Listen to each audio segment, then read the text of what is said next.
everybody, my name is Necroxis. This is kind of just an impromptu off-the-cuff video that I'm making. When this comes out, I will be on the plane about to land in California. So, I've made these videos for the last couple of years. This one is much less formal because I realized after doing Warlords of Draenor, I have no idea what Blizzard's actually going to be doing with the next expansion. Well, at least I don't like to definitively say I'm pretty positive this is what it's going to be. I want to hope that it's certain things, but I guess this video I'm just going to really quickly just say what I believe the next expansion should be. Not with any of the specifics or anything, but overarching concepts and characters and some things that I want to see in the next expansion that I either don't want to be carried over from Legion or things I want reintroduced. So, let's get started. With the spoiler alert for the end of the Antorus raid, so if you don't want to, go ahead and skip ahead a minute or two. But based on the end dialogue that we have seen and the map and data files we have seen data mined, after the Antorus raid finishes and Sargeras is imprisoned within whatever they call that area, the Chamber of the Titans or something like that, Sargeras, before that happens, tries to strike one last blow against us, and he stabs the planet Azeroth, because he's so close to it, with his giant sword, and creates a big, massive, festering wound in Silithus. And the whole area around Silithus, like a big chunk of the zone becomes just the wound. That's what it's called now. So, going into that, the next expansion, I think, Khadgar references in his voice files the lifeblood of the planet spilling out. And the last time that the lifeblood of the planet spilled out, it was when Aman'Thul came down to Azeroth and plucked Yasiraj right out of the planet and created the giant wound. And all of the blood of the planet, the lifeblood of the planet, spilled out into this crater that the Keepers then transformed into the original Well of Eternity. So that's how powerful Azeroth's lifeblood is. So, it's happening again. What I would like to see is kind of like a massive arms race for every possible faction under the sun. Now, I'm not saying that every faction has to be focused on as largely as others. I'm not saying, like, the Razormane need to come over from Kalimdor to go fight for the lifeblood. But I'm saying the biggest factions involved in the story, I think, should kind of have an arms race to get there and claim that power for themselves. Of course, there will be other factions who say we shouldn't be using the power, other factions who are trying to heal the wound. I would say that probably is the major effort of, I would say, the shamans and probably the druids to try and close the wound in Silithus. But I'd say there would be other factions who would be interested in abusing that power. Namely the Naga and Azshara. Azshara's original empire was, when she was a Night Elf, was around the Well of Eternity. And she and her followers were massively enhanced. They were buffed, for lack of a better word. And they were incredibly powerful. Azshara was the most powerful mortal magical user on the planet. And now as a Naga, she's probably immortal. So that kind of changes that whole definition of most powerful mortal. But I would think if a new proto-Well of Eternity suddenly was created in Silithus, and Silithus is on the coastline, I think it's very obvious that Azshara would massively invade on Silithus to try and claim this power for herself. Whether she's doing it at behest of N'Zoth, probably will be the case if this happens. I would like it to be the other way around, where we find out that because N'Zoth was the weakest of the old gods, that the stubborn, hard-willed Azshara, who we always saw as manipulative herself and not one who gets manipulated, even though Sargeras kind of was manipulating her, but she knew it, and she didn't care. So it's not like she was being tricked. She kind of was like, whatever, I'll do it. So I kind of want to see this hard-willed, manipulative Azshara actually have subjugated N'Zoth and is using his powers to amplify her own powers, amplify her followers' powers. Obviously, there will be side effects if this happens. Some of the Naga would be going insane. Azara herself might be cracking a little bit at the edges, but basically I just don't want Azara to just be a stooge of N'Zoth at the end of the day. So, in this scenario, I would love to see Azara massively invading Silithus to try and take control of this new Well of Eternity, just so she could empower herself like she did at the first Well of Eternity. Now, of course, the Alliance and Horde are going to come in and try and stop them, but I also think, now that we're back on Azeroth, and that the world-ending threat of the Burning Legion has been dealt with, and even though N'Zoth and Azara are a very dangerous threat, I feel like the bond, not even the bond, but like just the tenuous alliance that formed between the Alliance and Horde fractures. And you could say things from like N'Zoth, even though he's been subjugated by Azara, is still, doing his thing, and he's kind of like warping the minds of some people and kind of making people paranoid, like we see right now. If you go to Dalaran, there are a lot of people who are basically doomsayers, saying like the end is coming, we told you so, the shadow, blah blah blah, a bunch of vague, creepy stuff. Excuse me. So taking that to a further extreme, I would say this is the only case where I'm okay with this, but the Twilight's Hammer should reemerge. And these not having old members, but having a whole crop of new members. Because not only with the Burning Legion does this feed directly into Twilight's Hammer and the old god propaganda, for lack of a better term, but people probably are rightly scared that the world almost just ended, and if they can find comfort in this crazy other thing that grants certainty, I guess through insanity, but certainty in their own way, sure. So bring Twilight's Hammer back, massively revamp it, I think make it kind of like ancillary to the Naga, so that they're kind of working together, and I think, but ultimately they'll kind of have their own agenda, because of N'Zoth, rather than just Azara. So I want that to be happening. But the Alliance and Horde, I think, should be fighting again. I think leaving the Gen and Sylvanas conflict where they did, without giving us more of it in Legion, was kind of a mistake, because they left it on kind of like a to be continued, and then it just kind of never was continued. So I want that to keep coming back. Specifically, I want more faction and faction race flare-ups to occur. I want to see the Worgen fighting the Forsaken. Even though I'm not a fan of the Worgen being the Forsaken counter, because, like I've said before, I think the Gnomes should be the Forsaken counter, because the Forsaken's primary use, their primary power base is chemical warfare, and the Gnomes have at this point pretty perfected anti-chemical warfare. I mean, they've cleansed Gnomergon, basically. They're no longer dealing with that crisis. In Wrath of the Lich King, we have a very small, but I think important, at least I hope that the devs remember this quest chain, a very small quest chain where a gnome in, I believe it's Howling Fjord or Borean Tundra, one of the two starting Howling Fjord, because in that zone, the Alliance and the Horde are fighting each other. The Forsaken through basically the humans, I guess, but it's the Forsaken versus the Alliance for the most part. And there's a quest chain where, while the Forsaken are developing the Forsaken Blight further and further, the Alliance are trying to figure out counters to it, and a gnome in one of the bars, when they're completely shit-faced drunk, ends up finding a perfect counter and basically a cure to the Forsaken Blight. And ever since then, I thought, the gnomes are perfect counters to the Forsaken. The Forsaken's big thing is chemical warfare, and the gnomes are basically anti-chemical warfare. So while the Worgen and the Forsaken probably are going to be the two that are fighting, I think it should be the Worgen and the Gnomes versus the Forsaken.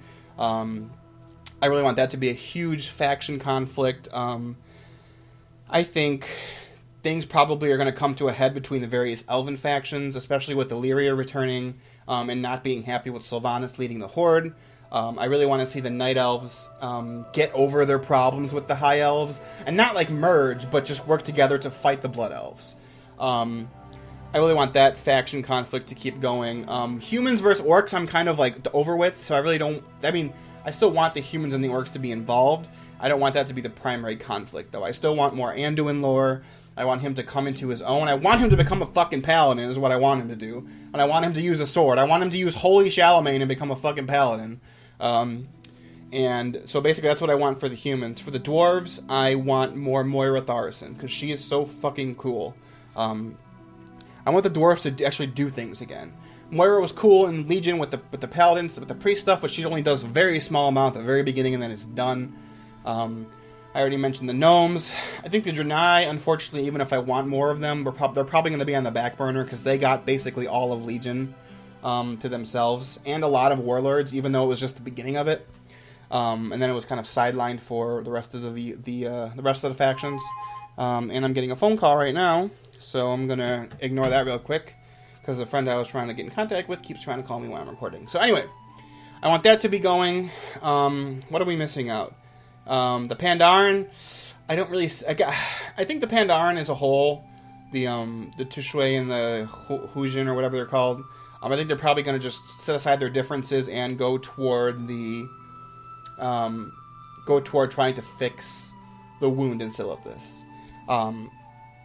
And I really want the pre-expansion stuff to be like a huge event in Silithus with all these factions fighting each other. I want the dragons to be coming back in. I want Alexstrasza to re-emerge and be active again. I want to see how she's doing after Ysera, basically her sister, was killed. Caligos was doing stuff throughout Legion, but he really kind of wasn't super important. So I guess he could show up. Him and Jaina kind of need to have that moment of what the fuck's going on between the two of them. We'll get to Jaina in a second. But most importantly, I want Nozdormu to get involved. I want the Wound in Silithus to be the triggering event for Nozdormu to become Murozond. And I want this to become the Infinite Dragonflight storyline. Because the Infinite Dragonflight is the most interesting part of all of the time-traveling stupid bullshit and nonsense of alternate dimensions and alternate timelines and blah, blah, blah, blah, blah. All that stuff is mostly stupid, but I like the Infinite Dragonflight because they're a villainous organization led by a villain with kind of a noble goal, to be honest.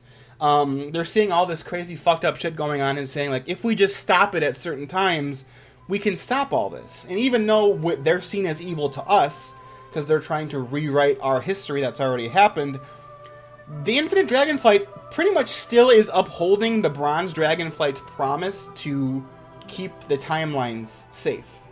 They're just twisting it just a little bit to keep it safe, ignoring mortal influence in the timeline. So I really want the Infinite Dragonflight to spawn out of this, and maybe Nozdormu shows up to help Alexstrasza and help Caligos and help Wrathion, who definitely should be there. Help them contain Ajara or N'Zoth as he's trying to control or take over this new Well of Eternity. I want some kind of moment where Nozdormu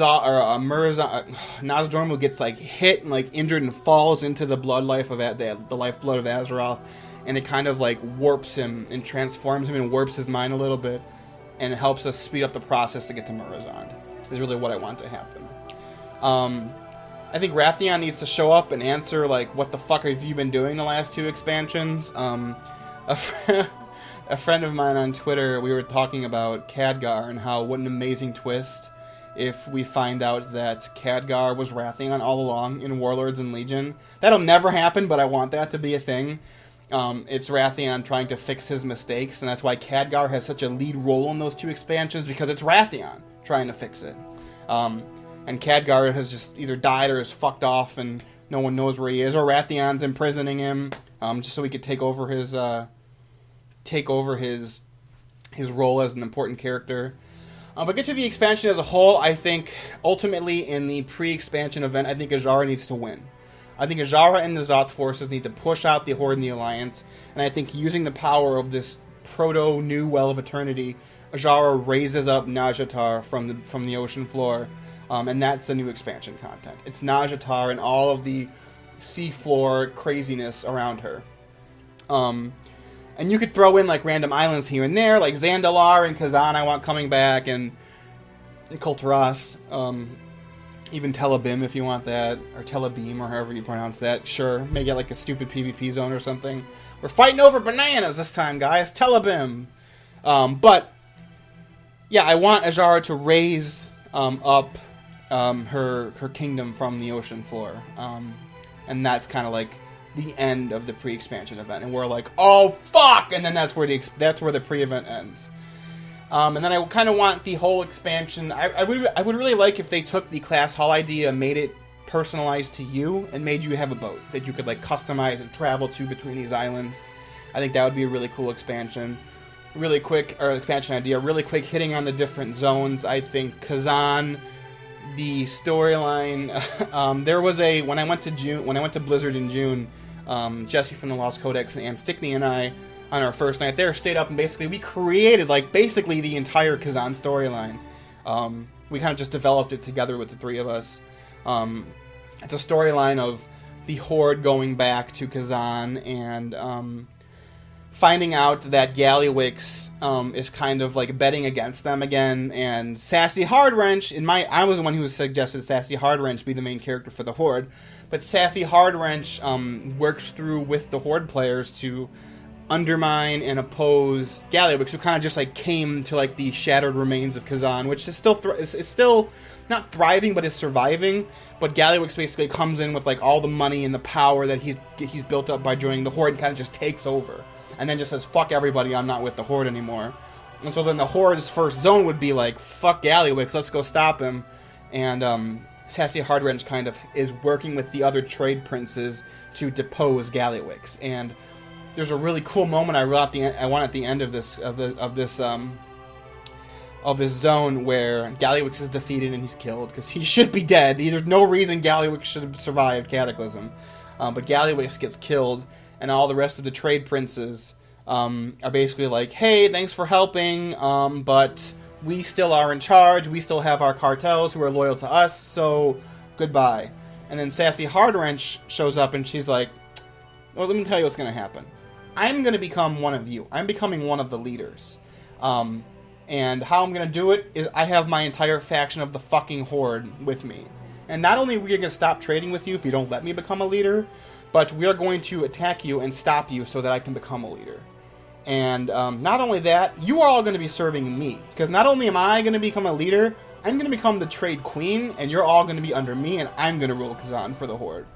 I really want that to happen, and all of the trade princes to kind of look to each other and be like, oh fuck, we're outgunned, they have the whole Horde here with us, and our cartels don't mean shit, because our cartels work by just selling stuff to the Horde and the Alliance. And if one of the two factions' whole power base is here about to kill us, bow to the new trade queen Sassy Hardwrench, which is what I've always wanted. That's my my fanin's heart's wish. And then I think for the Alliance in Kul Tiras, I think there's a storyline where Jaina comes during the pre-expansion event. It kind of saves the Alliance forces as they're being destroyed by Ajara. Her and Kul Tiras' navy come and ship them away and save them at the last minute. Whereas for the Horde, I guess you could have Gallywix show up, but more from a perspective of like, I saved you and now you owe me one, wink wink, we're gonna go back to Kazan and you're gonna help me. And that's what their like whole thing does. But Jaina shows up and saves them and basically goes to Anduin and is like, yo, I'm sorry about last expansion. The Horde can't be trusted. I'm still right on that.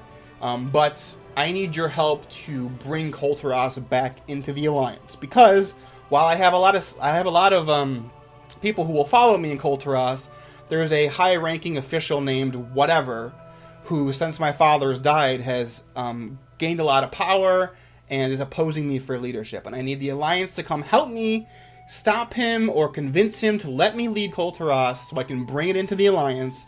And because we're fighting Ajara on the open seas, you fucking need the Kul Tiras Navy because we're the best in the world. So come on, Anduin, come on, Velen, come on, everyone, get over the last expansion. Help me reclaim Kul Tiras for the Alliance. So the Alliance's storyline, I think like the first half of it would be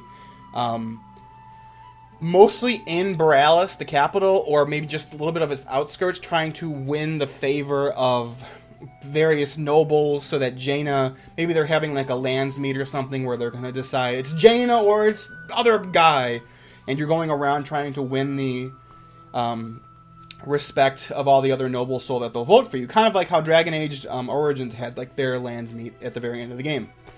And I think as you're doing that question, you learn that the other leader, whoever it is that's up for leadership, is very isolationist and they don't really want to help anybody else. And you kind of find out as you're getting to the end of the storyline that he's under the sway of N'Zoth. And he's actively keeping out this gigantic army from helping the Alliance, which would be a huge boon.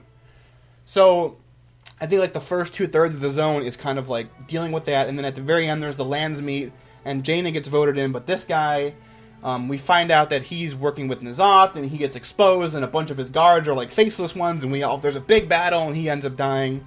And Kulturas, goes under Jaina's leadership as a Proudmoore, and then she officially rejoins the Alliance. And the last third of the zone is the Naga all-out attack because their plan failed. The Naga and the faceless ones, and we kind of fight off the Naga and the faceless ones with the full Kulturas army and navy. And that could be a great moment to have tons of ship battles in the background and Krakens fighting boats, and you could see Azara show up and destroy a whole fleet or something with her powers because she's fucking powerful. But ultimately at the end they drive Azara and the Naga off, and they save Kulturas, and they kind of rejoin the Alliance. And then from there, I haven't really pathed out what I want to happen next, but there needs to be, the Nazjatar zone. There needs to be a lot of craziness happening there. You find out that Azara has somehow siphoned or stolen or taken all of the Silithus lifeblood, water, blood, whatever, and has brought it to Nazjatar, and she's shooting it out into space, or she's gathering it for herself, not shooting it out into space. She's gathering for herself, and as we go and we fight her, as we fight the fight which kills her, because she should die, even though I love her, but in her final fight, she kind of uses all the power that she has left, and she kind of just explodes with energy, even though we stop her, but this energy kind of just explodes upward out into space. And because Blizzard's inventing the Void Lords that can't get into our universe, somehow using the lifeblood of Azeroth from a Titan itself and shooting it all up into space, somehow it cracks the universal barrier or something, and somehow the Void Lords can get in. And that's kind of how I think the expansion should end, because obviously we're going to Void Lords is probably the last expansion we're going to get. So, do I want playable Naga? I could take it or leave it. I've never really cared about that idea. I'm sure they could conjure up something if Azara is subjugating N'Zoth or working for N'Zoth or whatever. I'm sure some Naga could be fuck that shit. We just want to rule our kingdom, and Azara wants to subjugate the whole world, and we don't want to deal with that, so we're gonna revolt against her or something like that. I really want these sub-race ideas to be a thing again, but I think if they do sub-races, they need to do a storyline for each and every single one. A miniature, tiny, contained storyline, kind of like how every single race, every single class had their own storyline through the class hall. I think if we're going to have Nightborn and High Mountain Torn and Fell Orcs and all this other crazy shit, there needs to be a substantial amount of story content given so that explains how they join. I don't just want them to be a little thing that you click when you're creating a character that instead of playing a Nightborn, instead of playing a Blood Elf, you can play a Nightborn because they joined the Horde or something. I don't want that. If that's what they're going to do, they shouldn't even have that. But that's kind of my thoughts on what I want the next expansion to be. I want N'Zoth to be the final boss. I want N'Zoth kind of to be the Ulduar version, the first raid patch boss. But Azara definitely needs to be the last boss, and I think the way we get to the Void Lord expansion next is when you fight Azara, she's using all the power of the new Well of Eternity that got created by Sargeras, and kind of somehow either enables the Void Lords to get into the universe or shoots it upward into space, kind of like what Malygos was going to do, and kind of cracks the barrier so the Void Lords can get in. But yeah, so that's kind of what I'm thinking. It's very broad point, and not a lot of specifics, because I need a little bit more information before we can go into a lot of specifics about what should happen, which you'll get after BlizzCon, obviously. So, thanks for watching, everybody. I'm at BlizzCon right now, so you might see something from me on this channel, but you might not. But stay on my Twitter, because there will be stuff on there while I'm there with Howie and another friend of ours, Steven. But if not, if you're going to BlizzCon and you happen to come across me, feel free to walk up and say hi, and I'd love to meet you and just chat about whatever you want. Maybe after the closing ceremony, we can bullshit about speculation of what could happen, whatever, blah, blah, blah. If you're not going and you have the virtual ticket, have a great time. Watch all the panels. I'll be there. I'll be super pumped and excited. This is my first BlizzCon, and thank you. It's because of you guys, once again, that I get to go.